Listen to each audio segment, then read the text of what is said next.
At one time, there may have been tens of thousands of sea turtles nested along the Gulf Coast. By 1985, the Kemp's Ridley sea turtles were almost extinct. They had lived through the age of the dinosaurs, and in fact, sea turtles have been around for eons and eons, millions and millions of years. Everything looked pretty rosy for Kemp's Ridley recovery. However, this oil spill has changed everything in a sense because we have no idea whether or not this is going to set recovery back. We need people to be aware of Kemp's Ridley, the dangers that they face both in the marine environment and on our beaches. I think what's most attractive to us about the Kemp's Ridley is that people had written it off. People had said this is going to break everybody's heart.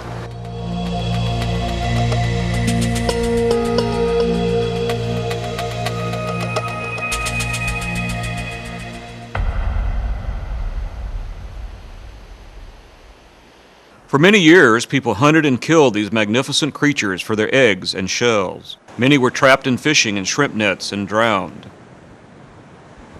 And man-made development along previously isolated beaches destroyed their nesting areas. Sea turtles in the 1800s were harvested, much like whales were harvested. And they were canned and sold as meat. As sea turtles came up to nest, they were taken and they were slaughtered. Sometimes called the Heartbreak Turtle, the Kemp's Ridley, the most common of the Gulf Coast sea turtles, became critically endangered. By the 1980s, only an estimated 350 nesting females were known to exist worldwide. It's pre-dawn at the Padre Island National Seashore, south of Corpus Christi, Texas. Donna Shaver and her team from the U.S. National Park Service are about to release several hundred turtle hatchlings to return to the sea. There's about 50 in each box for a total of 196 today. We're releasing them separately so that we don't get all the gulls congregated. After all of our hard work, we don't want these to become gull food. They are ready. Hatchlings, they orient to the brightest area, and what that is now is the white of the white caps of the surf. Got turtles that are really healthy and active, so I'm anticipating a great release this morning. The Texas coastline has recently seen the largest increase in turtle nest on record. Because of proper management, the nesting population now numbers an estimated 8,000 females. But the Kemp's Ridleys still face an uncertain future. Biologists, herpetologists that studied reptiles didn't know where it nested up until the 1960s. It was seen and recognized as a species hundreds of years ago, but no one knew anything about it. Kemp's Ridley turtles can live up to 50 years in their natural habitat. A female can lay up to 110 eggs at one time, 3 to 4 times a year. But large numbers of nest, eggs, and hatchling Ridleys fall prey to natural predators, such as birds, raccoons, coyotes, lizards, and marine life. By the 1960s, scientists, government officials, environmental activists, and concerned citizens became alarmed, and they realized the urgent need to preserve and restore the Kemp's Ridley population. An intensive effort began to save the species, and the population decline was reversed. I see damage done by humans over time that almost caused this animal to go extinct is now being rectified by the actions of people who care for them from Mexico to Washington, D.C.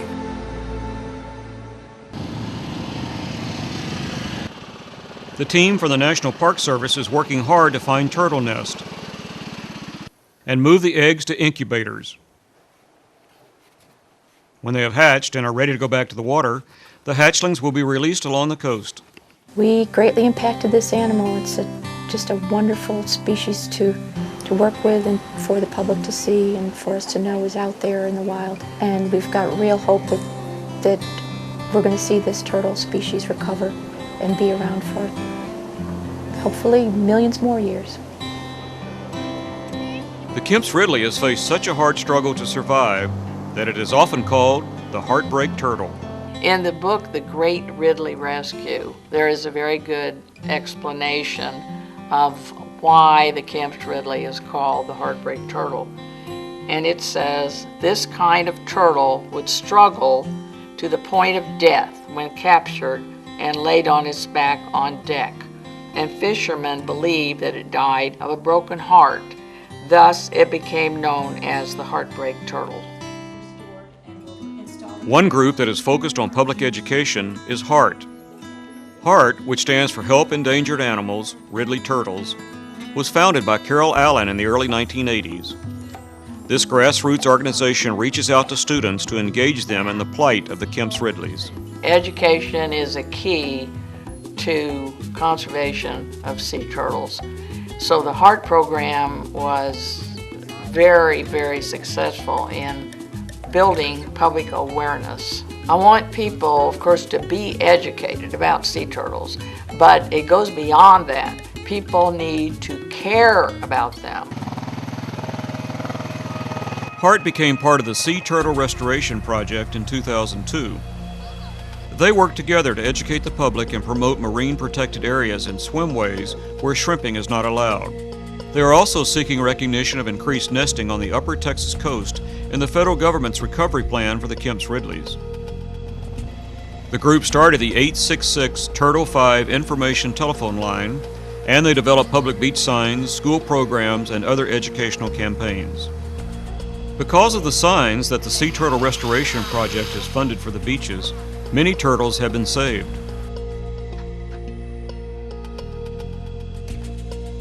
At this sea turtle lab in Galveston, biologist Ben Higgins is working to save these injured young turtles. He will release them to the sea when they are healthy.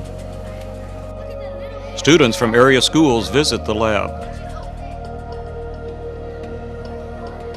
Injured hatchlings are brought to the lab for rehabilitation.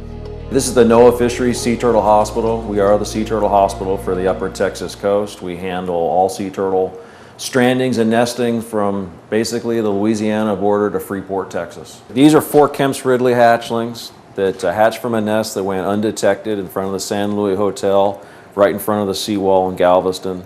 The mother nesting went undetected, and it wasn't until the hatchlings were actually emerging from the sand and people were on the beach and saw these turtles coming up out of the ground.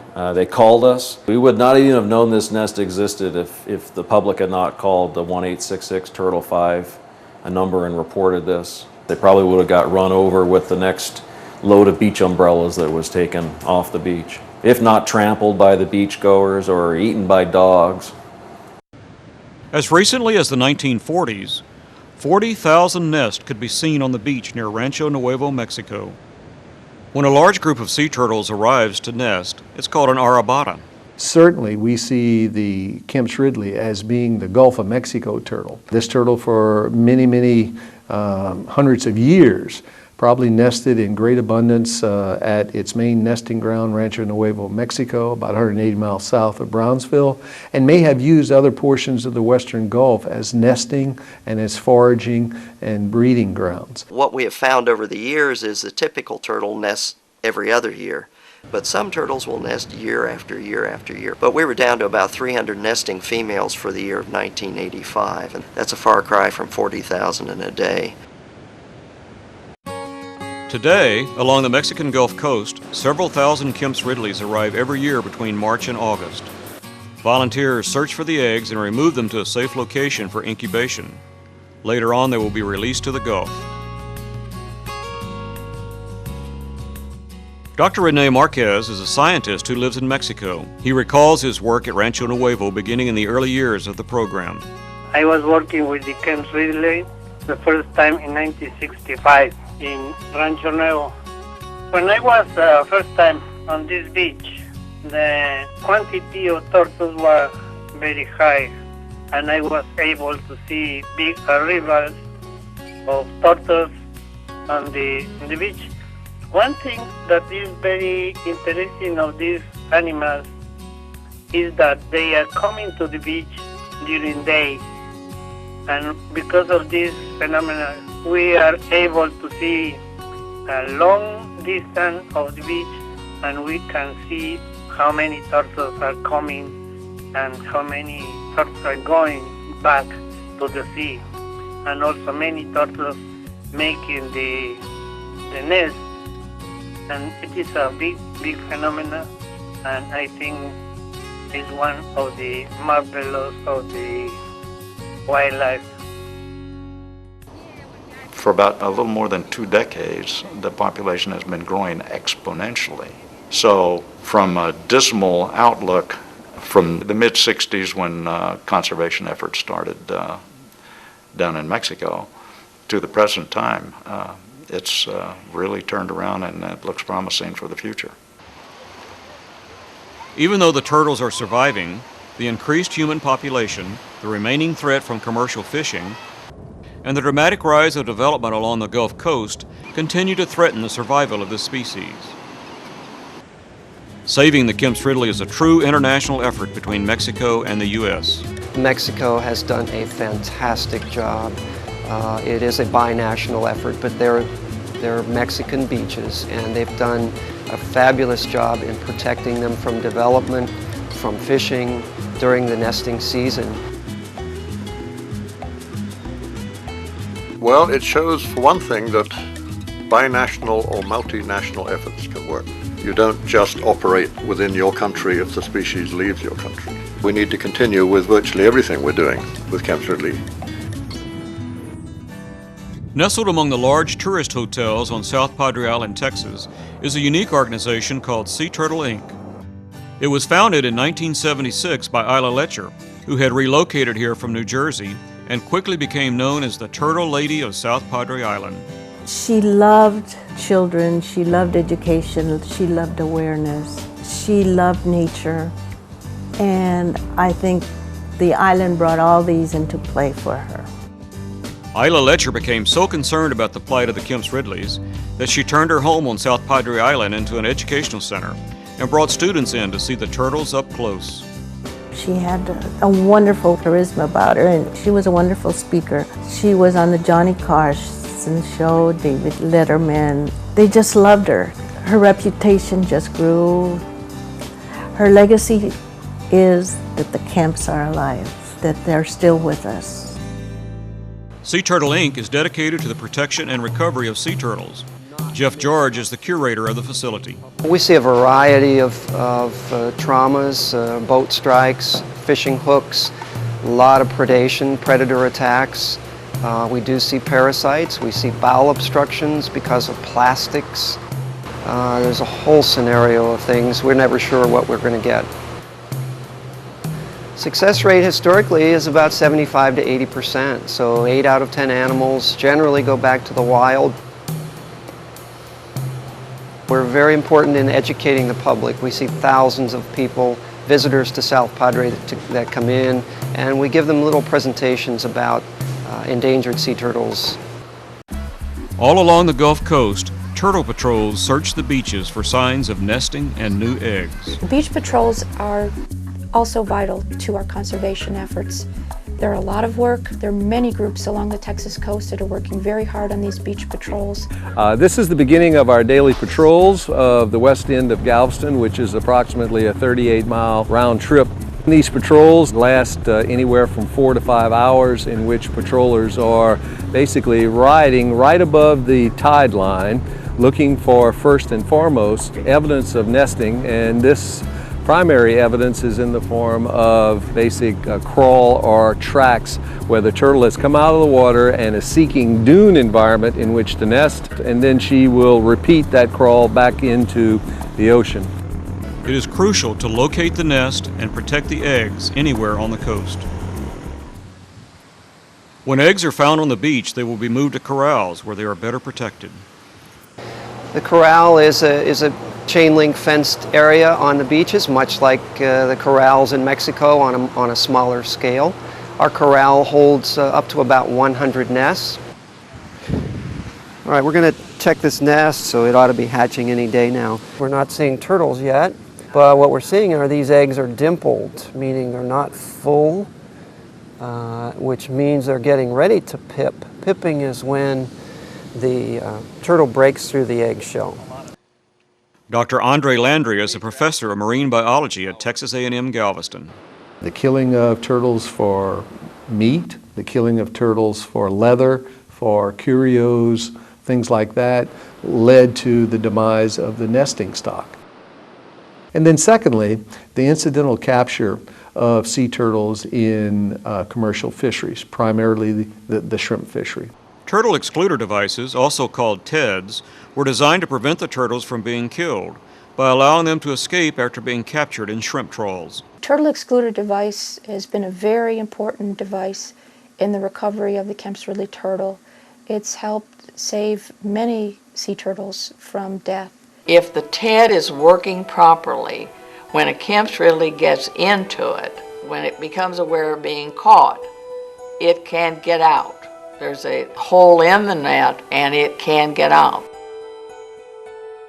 As recent as 1989, sea turtles were still being needlessly killed along the Texas coast. Even though a federal law was passed requiring the use of TEDs on shrimp boats, it remained controversial.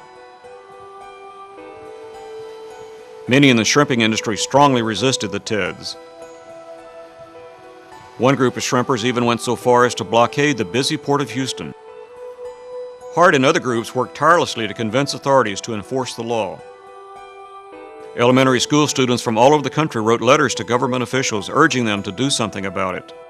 The turtle excluder device is a balance between the shrimping industry and the sea turtles and all the marine resources. There are still a few shrimp boat captains who either don't use the turtle excluder right or don't know how to use it, so that this results in turtles being caught and drowned. That's what happens to them. The Sea Turtle Restoration Project petitioned Texas Parks and Wildlife in 2000 to stop shrimping in shallow waters in South Texas. This has resulted in an increase in nesting turtles, juvenile fish, and even shrimp stocks. An experiment called Head Starting was developed in the late 1970s. Each year, 2,000 sea turtle hatchlings were brought from the beach at Rancho Nuevo, Mexico to Galveston. They were raised in the laboratory here and then released back into the Gulf. This was a very successful way to increase the survival rate of the hatchlings. Head Starting was a specific project under the U.S. and Mexico joint recovery plan for the Kemp's Ridley sea turtle. It was a small project that was designed as an emergency measure to see if we could establish a second nesting beach for the Kemp's Ridley sea turtle here in Texas. And we took eggs from Mexico. As turtles were laying eggs in Mexico, we caught those eggs in a plastic bag so they didn't touch Mexican sand. We placed them in styrofoam coolers of sand that was brought from Texas. The coolers were flown from Mexico back to Texas, and the eggs artificially incubated. The whole project of Head Starting involved 2 countries and many different federal agencies. Its idea was based on rearing the turtles in captivity until they reached a size where they could avoid most predators in the sea. They were tagged in multiple ways, and they were released in the Gulf of Mexico.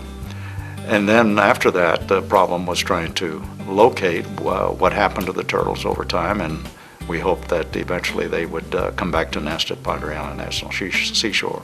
The Head Start program has helped with the increase in the numbers of Kemp's Ridleys nesting on the Texas coast.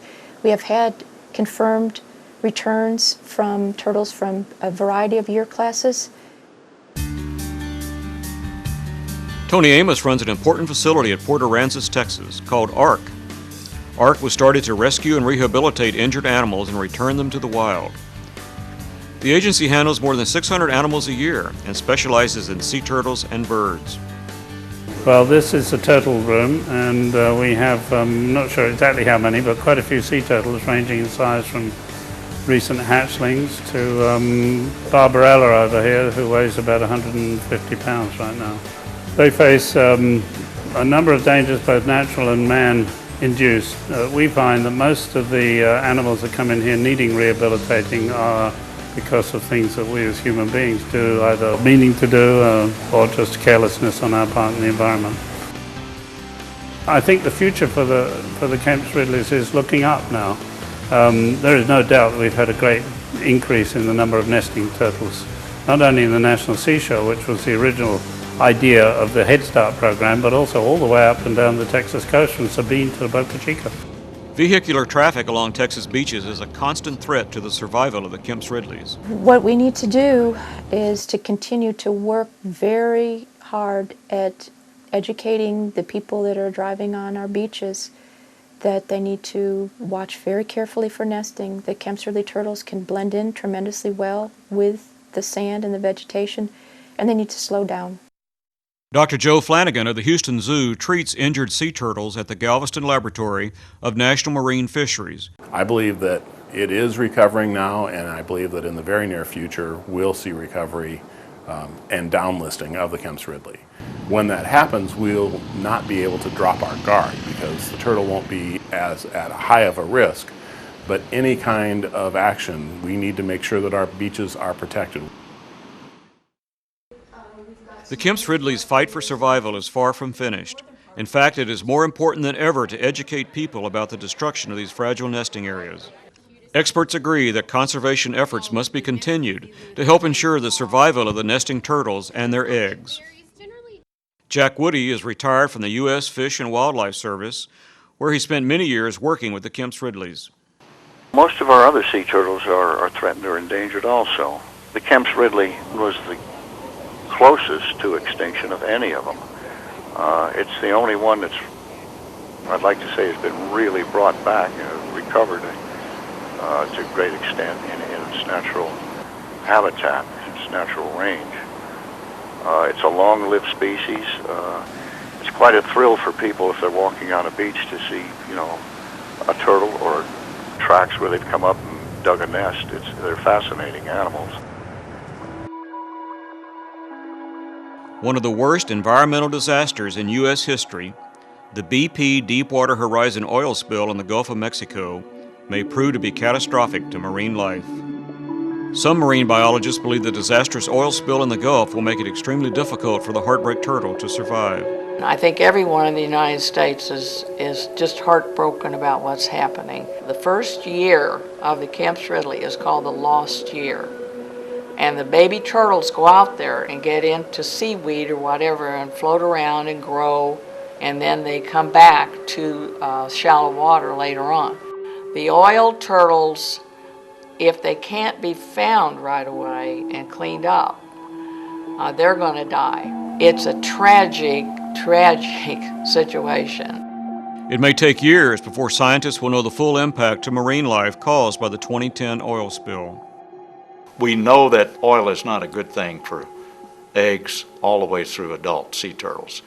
If it gets on nesting beaches, it can impact the turtles going to nest and coming back from their nest. It can impact the eggs. It can impact the hatchlings.